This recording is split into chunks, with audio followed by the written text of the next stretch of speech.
Hello guys, स्वागत है हमारे चैनल में आपका। तो चलिए गाइस, आपको मैं आज क्लास 10th बिहार बोर्ड का मोस्ट वीवीआई क्वेश्चन बताने वाला हूं। तो अगर अभी आप मेरे चैनल पर नए हैं तो चैनल को सब्सक्राइब कर लें, तथा जो पुराने हैं और जिन्होंने बेल आइकन अभी तक नहीं दबाया है और जो नए हैं वो बेल आइकन भी दबा लें, क्योंकि मैं रोज़ नए नए वीडियो डालता रहता हूं बिहार बोर्ड के मोस्ट इम्पोर्टेंट क्वेश्चन के बारे में। तो 2022 के लिए बहुत ही इम्पोर्टेंट क्वेश्चन है, तो चलिए शुरू करते हैं।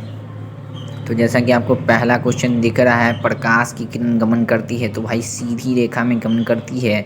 तो मैं समय ज़्यादा नहीं लूँगा, मैं ज़्यादा समझाऊँगा नहीं आपको, डायरेक्टली मैं बताता जाऊँगा। फिर दूसरा क्वेश्चन आता है, प्रकाश का वेग न्यूनतम होता है, किस में होता है? निर्वात में, जल में, वायु में या कांच में? तो ऑप्शन डी बिल्कुल ही सही है, कांच में प्रकाश का वेग बहुत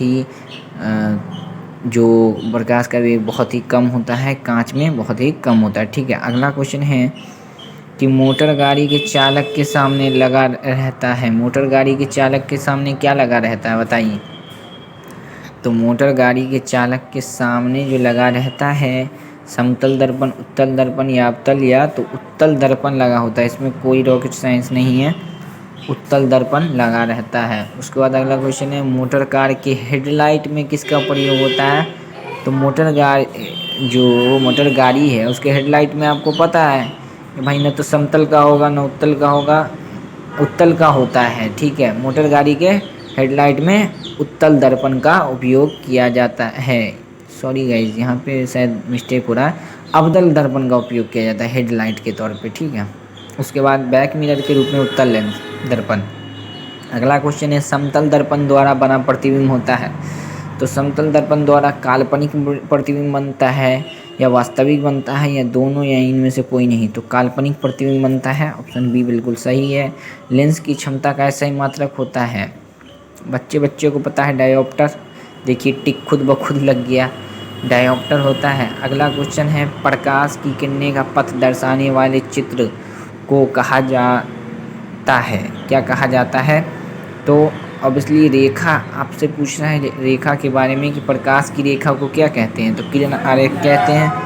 उसके बाद अगला क्वेश्चन है 2D क्षमता वाले लेंस का फोकासांतर होता है, क्या होता है? तो ऑप्शन डी आप फॉर्मूला पे पुट करके बना लीजिएगा, क्योंकि 25 सेंटीमीटर न्यूनतम होता है, तो 25 गुने 2 50 सेंटीमीटर, बिल्कुल सही ऑप्शन डी। कॉपी में जल्दी जल्दी लिखते जाइए। किसी उत्तल लेंस का फोकासांतरण 50 सेंटीमीटर है, तो उसकी क्षमता कितनी होगी? बस क्षमता निकाल लो, कैसे? Formula F equals to 1/p होता है ना, उस पर पुट करके निकाल लो जल्दी से आंसर।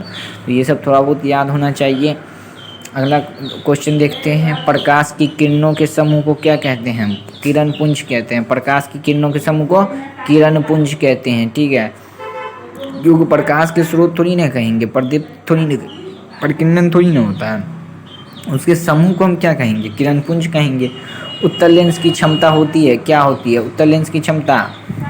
जल्दी जल्दी बच्चे बताइए, कमेंट भी मुझे कीजिएगा जिन्होंने अपना टास्क पूरा कर लिया है। बी होगा, ऋणात्मक होता है, अवतल लेंस का धनात्मक, उत्तल का उल्टा।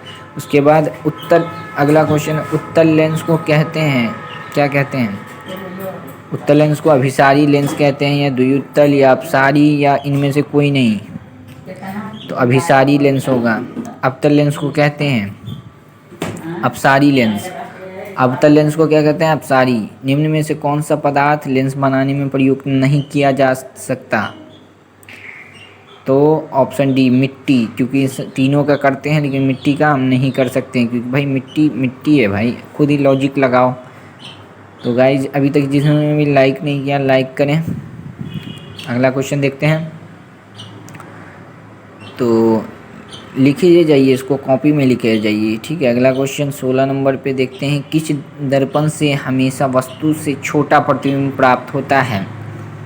समतल से, उत्तल से, या अवतल से? तो उत्तल से। किस दर्पण से वस्तु का बड़ा प्रतिबिंब बनता है बताइए? अवतल। प्रकाश के परावर्तन के कितने नियम? 2। प्रकाश के परावर्तन के कितने नियम? 2। जब प्रकाश की विकिरण कांच में प्रवेश करती है तो किधर मिलती है? अभिलंब के निकट, क्योंकि सघन से विरल में आई है तो अभिलंब के निकट मुड़ेगी। उसके बाद अगला क्वेश्चन देखते हैं, फोटोग्राफी कैमरा, ठीक है, क्योंकि 1 सेकेंड ग्लिच हो गया। फोटोग्राफी कैमरा का अभिदर्शक होता है, क्या होता है? उत्तल लेंस। फोटोग्राफी कैमरा में उत्तल लेंस का उपयोग किया जाता है।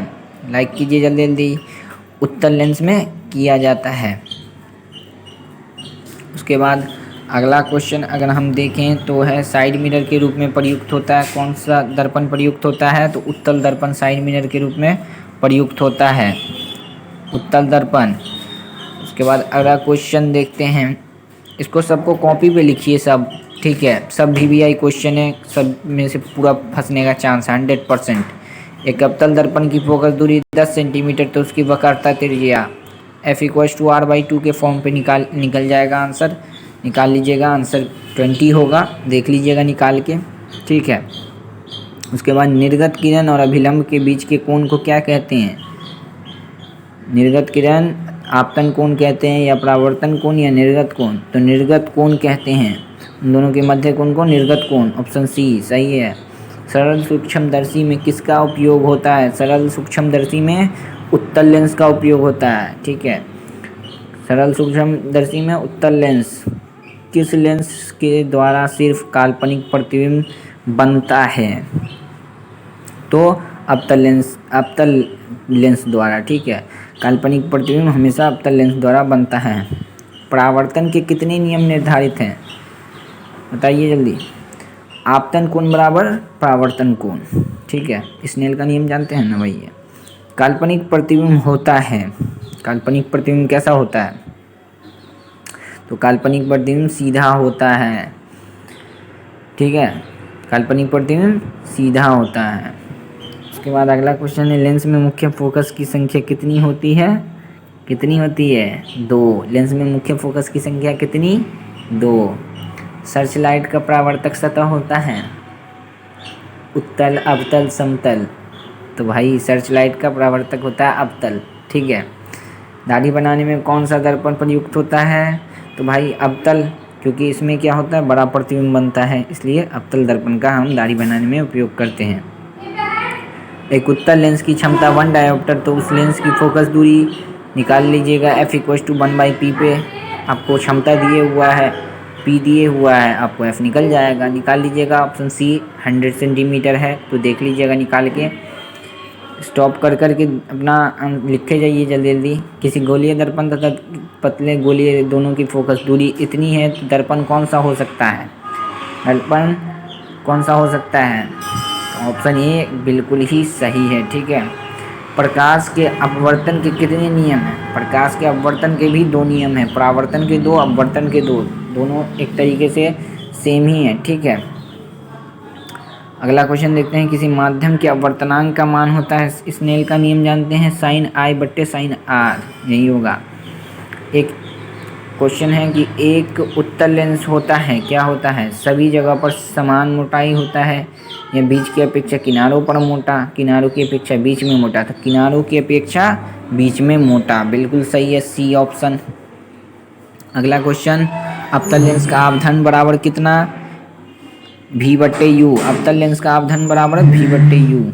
अगला क्वेश्चन है, गोलीय दर्पण में फोकासांतरण एवं वक्रता त्रिज्या के बीच का संबंध होता है R=2F, बिल्कुल ही सही है, R=2F, क्योंकि F=R/2 होता है, बस 2 को उधर ले जाइए, R रह जाएगा इधर। अगला क्वेश्चन, सोलर कुकर में प्रयोग किया जाता है अवतल दर्पण, उत्तल दर्पण, समतल दर्पण, या उत्तल तथा अवतल दोनों? तो अवतल दर्पण का उपयोग किया जाता है सोलर कुकर में, ऑप्शन ए बिल्कुल सही है। अगला क्वेश्चन देखते हैं, उत्तल लेंस में देखो, उत्तल लेंस से बना प्रतिबिंब होता है, क्या होता है? बराबर और सीधा, वास्तविक, उल्टा, वास्तविक और सीधा, या इनमें से कोई नहीं? तो वास्तविक और उल्टा होता है, ऑप्शन बी बिल्कुल ही सही है। उत्तल लेंस द्वारा बना प्रतिबिंब वास्तविक और उल्टा। उसके बाद अगला क्वेश्चन है, उत्तल लेंस में जब बिंब F और 2F के बीच रखा जाता है तो आप एक समतल रेखा खींच के वहाँ पे उत्तल लेंस बनाकर देख लीजिएगा। तो जो बनेगा प्रतिबिंब F और 2F के बीच वो बनेगा बड़ा और वास्तविक प्रतिबिंब। ऑप्शन ए सही है। तो वक्रीय पृष्ठों के घिरा ठोस को माध्यम को कहते हैं गोलीय दर्पण। ठीक है, गोलीय दर्पण कहते हैं। अगला क्वेश्चन देखते हैं। वह गोलीय दर्पण जो बाहर की तरफ वर्कित होता है वो कहलाता है, क्या कहलाता है? उत्तल दर्पण कहलाता है। अगला क्वेश्चन है गोलीय दर्पण के परावर्तक पृष्ठ के केंद्र को दर्पण कहा जाता है, क्या कहते हैं? ध्रुव कहते हैं। ठीक है, गोलीय दर्पण के परावर्तक पृष्ठ के केंद्र को ध्रुव कहते हैं। अगला क्वेश्चन ऑप्शन बी एकदम सही है। किसी लेंस द्वारा उत्पन्न आपधन का SI